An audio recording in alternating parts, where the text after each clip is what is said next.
Welcome to part 5 of the 5.3 swap in my 97 Lexus LX450.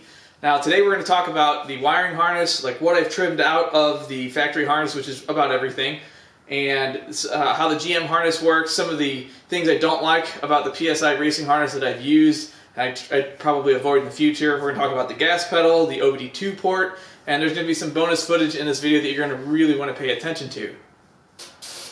Now, pardon the mess. My garage is absolutely trashed. I'd rather work than clean up, I'm going to be honest. Anyway, this is the remnants of the factory harness. This is pretty much what you need. I could probably take some of this out as well, but I'm going to leave it in because I like the factory connectors.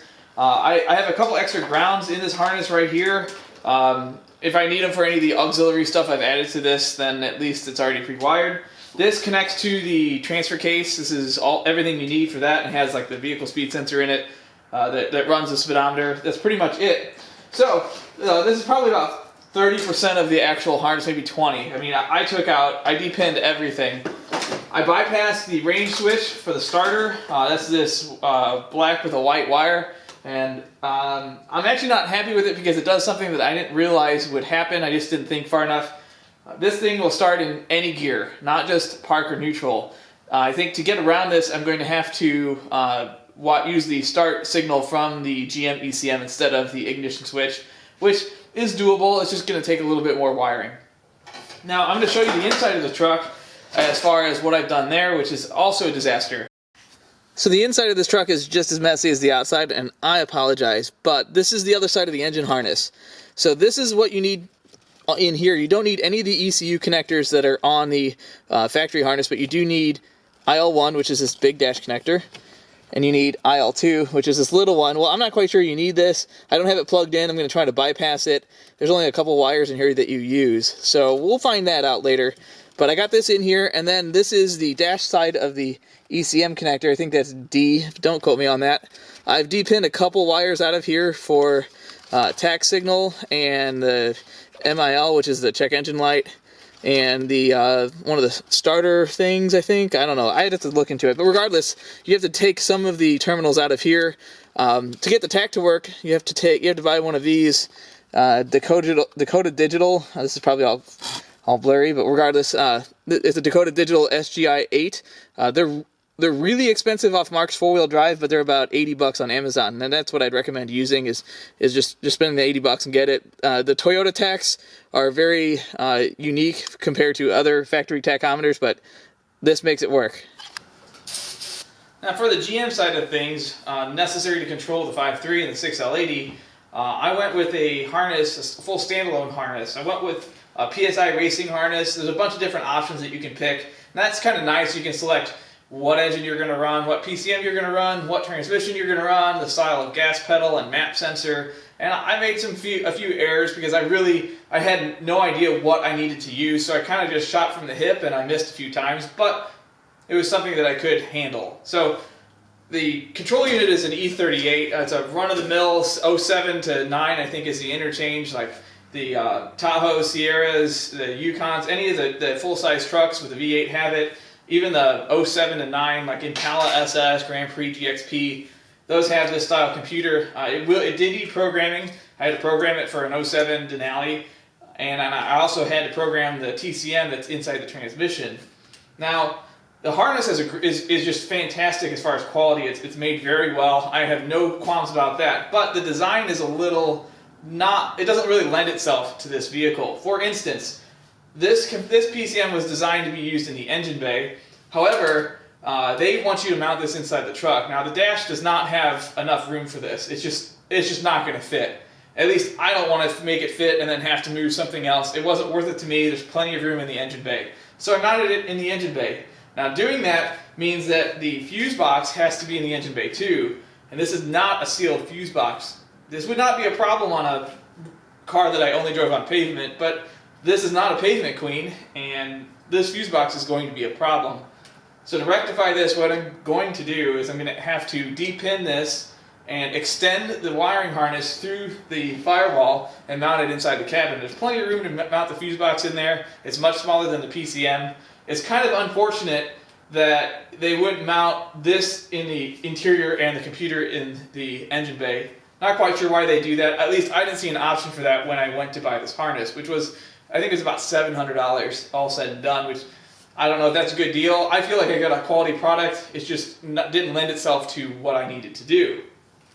Now, as far as the other parts that I screwed up on, which was, there's a couple, one of them was the map sensor style. I selected a map sensor for like an 11 up, which proved to be a little more challenging. I had to actually drill a hole in the cathedral port intake manifold to get it to fit. It'll be just fine. It's just a little more work that I could have avoided with using the older style map. This is a non-boost situation, naturally aspirated. It's not going to need anything fancy for a map sensor, but the connector is different. So something I had to modify that I had to waste my time on. Had I known, well, now you know. Don't select the newer style map. Something else, they give you a range of gas pedal choices. There's Corvette, truck, and Camaro. Do not pick the truck, and I'll show you why. Now, because this is a drive-by-wire, due to using the 6L80 and the E38 PCM, you have to get rid of the factory gas pedal, which is here. If you just take it out, there's 2 bolts, and then there's a clip at the top. A couple of them. One of them is for cruise control. That actually pulled the gas pedal down, and the other one is the throttle cable. This is pretty much trash or scrap or hanging in your garage as a memento to days past. Now please ignore the red wire. My wiring is not done, so no judgment please. This is a Camaro gas pedal. As you can see, the angle of this pedal, see if I can get a better shot at it. The angle of this pedal actually, it just puts it just right. Now, I basically made a bracket, which is in the very back. I don't know if you can see that. Let me see if I can help you see that. There's a bracket that I've painted black. Let's see if I can zoom in actually. There it is. Sorry, my camera skills resemble an ape or an old ape guy. Anyway, this pedal kind of lent itself much better to the firewall for this vehicle than the truck pedal. The truck pedal actually mounts over here and comes down in this direction, and if you go up there, there is the steering column. There's nowhere to put it. You cannot run a truck pedal. There's just no way around. There's no way that you could do that. The good news is that these gas pedals are very easy to find. It doesn't need to come from a V8 car. It can come from any 2011 up Camaro, like any 5th gen Camaro. 3.6, 5, or 3.6 or 6.2, it doesn't really matter. The gas pedals are about 50 bucks on eBay. That's what you're going to need. Make sure when you buy your harness that it is pinned correctly. I had to repin the connector for this. The connector is the same for the truck. I had selected the truck pedal because they were plentiful and I had no idea of what I was doing. Either way, Camaro gas pedal is what you need. Now this kit comes with an underdash section here, which I have not connected yet. This runs like the tachometer. This runs the torque converter lockup. There's a few different things in here I don't need. Some of the fan controllers, which we'll get to later when I actually get to that. And then it also comes with an OBD2 port. Now this truck, the original OBD2 port is right here. But I am going to hope that when I go take this to inspection, which I might know people, I might not, that they just plug into here and they read the information off of here. I'm going to try to program the Toyota or the Lexus VIN number into the GM PCM, but we'll get to that in another video when I get to that point. As far as mounting the PCM, I pretty much I bought a Dirty Dingo aluminum bracket, which you don't really have to do. I did it because it was cheap and easy, and sometimes that's the best way. No jokes. The bracket I made bolts to a bracket on the factory evap canister, which now will probably have to be deleted for space. And it also bolts to some other factory bolt bosses. I kind of like it in this location. I am a little concerned about heat, but where it is in a factory location is a little further forward and down kind of next to the engine, which sees some heat as well. It should be okay, and if it's not, well, we'll address it at that time. So this is the fuse box that's included with the PSI harness. Again, it has no top or bottom. It's kind of disheartening. I don't know why you wouldn't just do that. Even if it was on the inside of the vehicle, you should still do that. This is probably one of the few short sights I've seen with the way this harness is made. I'm going to end up cutting the harness and putting a connector so there's a break in the harness. So if I ever need to pull this fuse box out, I can do so without cutting wires. Or if I ever need to take the harness out for whatever reason, there needs to be a break there. So I haven't really figured out what I'm going to do with this yet. These are the factory connectors for the alternator on the Land Cruiser, on the 1FZ engine. This doesn't really need to be hooked up to anything, and this just has like the stuff for the battery light and the volt gauge, which I'm going to run off of a different wire anyway. I'm probably going to tuck these away or tape them up. I don't really want to cut this harness for whatever reason. I have a thing against cutting factory harnesses. I'll do what I have to do. This is the only connector up here that you use. This is a 12-volt power source, and this runs to this is part of the engine harness here. The other thing you run is the Temp Sender, and it's I think I showed you that in another video, and I think part 2 or 3 or one of the other numbers. But this is pretty much it. I have to run this along the firewall to keep this off of everything. Again, this is kind of loosely placed in here. As you see, it's a disaster. A couple other items worth mentioning. Any of these GM computers from this era to run an LS, they have something called VATs. To get these trucks to start, run, and drive, you need to delete that. And a lot of people use HP tuners to do that. At the same time, people delete like the secondary O2 sensors, the catalytic converter monitors, and the EVAP system. I'm going to try to leave as much in there as possible. I don't really want this truck stinking. I've had a couple vehicles without converters, I still do, but it's just not worth the smell. I don't really care about power. That's never the goal of this swap.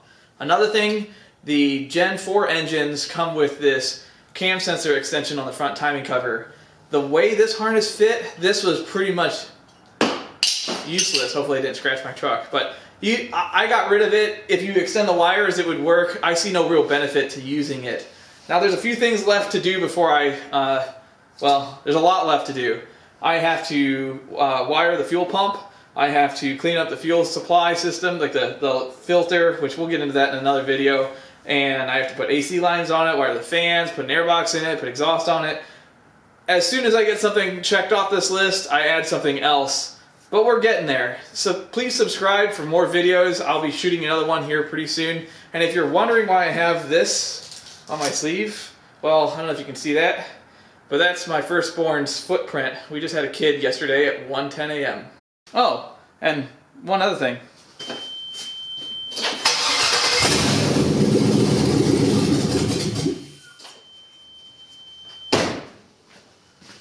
It runs.